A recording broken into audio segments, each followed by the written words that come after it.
first big break, going back to that, was like working with Janelle Monáe.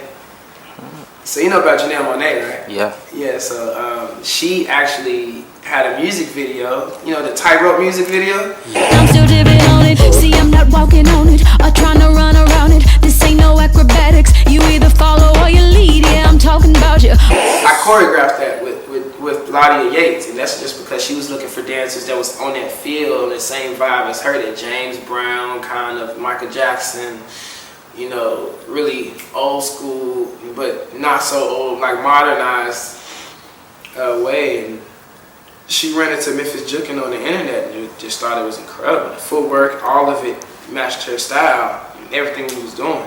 And it had that soul and that passion really matched her style. That's what she loved most about Jookin, and that's what I do too.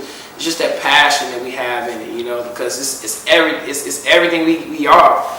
This is our identity. Like in Memphis, you don't really have an identity. There's no famous people like that, like it is in LA and Memphis. There's Yo Gotti, 36 Mafia, and the rappers and shit that made it out.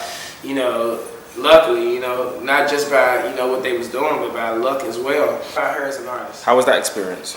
The experience was amazing. Like, she actually found us on YouTube. She found Ladia first, and Ladia put her on to, I mean, she saw some of my videos. She told me when I talked to her, she saw some of my videos as well, but when she saw Ladia, she was like, dang, this girl is, you know, it's a girl. She's killing it.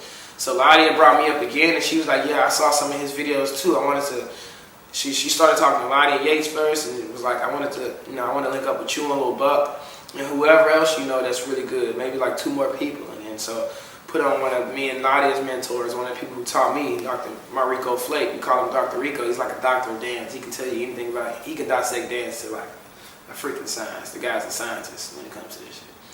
And boom, that was like the first big major music video I did. Because I was doing music videos and I was working with an agency, and I started doing commercials and all this stuff really fast. So that's when I really knew, okay, Jookin, this is something special for real, especially here. Because it's just like with anything else. When I first seen breakdancing in Memphis, I was like, what the fuck is this?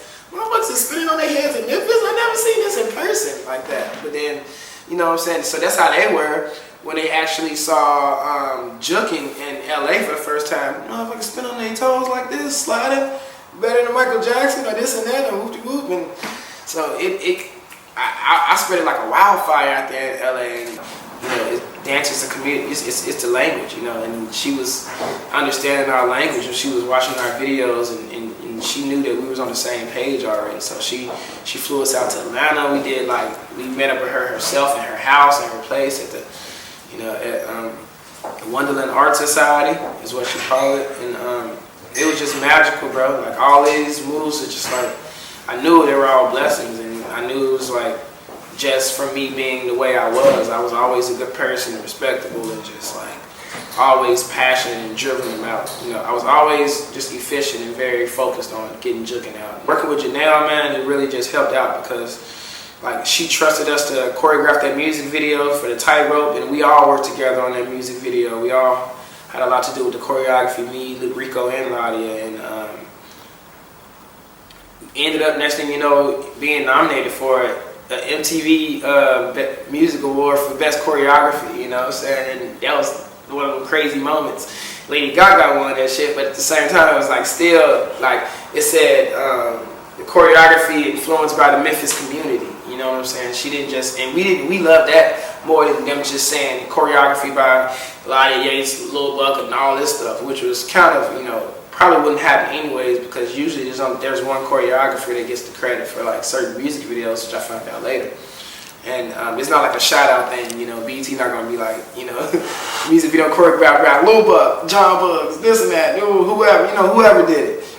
So it was, you know, she decided to say, you know, the Memphis community, you know, choreographed it, because if it wasn't for the Memphis community and for that Jookin community, I wouldn't be doing this dance. So it was just amazing to hear that on television and on MTV, and that's when we knew, like, we in the right generation right now. This is the perfect time for us to, you know, to have an existence to exist.